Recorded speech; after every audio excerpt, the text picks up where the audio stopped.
শুক্রবার সকাল কিশোরগঞ্জ সদর উপজেলার বোলাই নতুন বাজার হবিনগরে হঠাৎই রক্তক্ষয়ী সংঘর্ষে জড়িয়ে পড়ে বিএনপির দুই পক্ষ।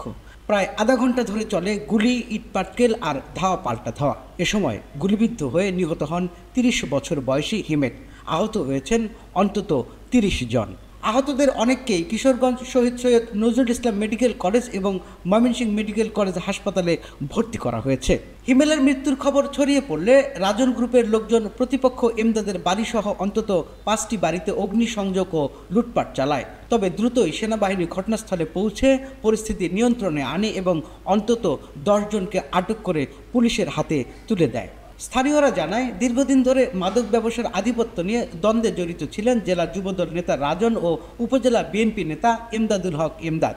আজকের সংঘর্ষ সেই দ্বন্দ্বেরই পরিণতি। কিশোরগঞ্জ সদর মডেল থানার ভারপ্রাপ্ত কর্মকর্তা আব্দুল্লাহ মামুন মুঠোফোনে সকালবেলাকে জানান, এলাকায় আধিপত্য বিস্তার নিয়ে এই ঘটনা ঘটেছে।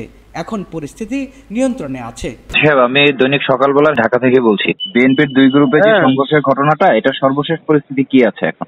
ওরা তো বিএনপি এরকম না, ঠিক আছে, এটা এলাকার আধিপত্য নিয়ে। এখন শান্ত, পরিবেশ শান্ত। আচ্ছা, আর আহত নিহতের সর্বশেষ আপডেটটা কি? এখন পর্যন্ত সংবাদ পাওয়া যাচ্ছে একজন মারা গেছেন, একজন। আর আহত কতজন আছে? আমরা শুনতে পেয়েছি যে আহত 30 জনের বেশি। এটা কি সত্য? না না। আচ্ছা, কতজন হতে পারে? 10 থেকে 12 জন এরকম, উভয় পক্ষ। আচ্ছা আচ্ছা। আর এটা এখানে কি কেউ এখনো অভিযোগ করেছে, মানে কোনো পক্ষ অভিযোগ বা মামলা বা কিছু? না না, আমরা এখনো ঘটনাস্থলে আছি, ঠিক আছে। আচ্ছা, এখন তো পরিস্থিতি নিয়ন্ত্রণে, তাই তো? জি, পরিস্থিতি শান্ত। বিষয়টি নিয়ে জানতে চাইলে কিশোরগঞ্জ জেলা বিএনপির সহসভাপতি রুহুল হোসাইন সকালবেলাকে জানান, এটা বিএনপির দ্বন্দ্ব নয়, আঞ্চলিক আধিপত্য বিস্তার নিয়ে এই সংঘর্ষ ঘটেছে।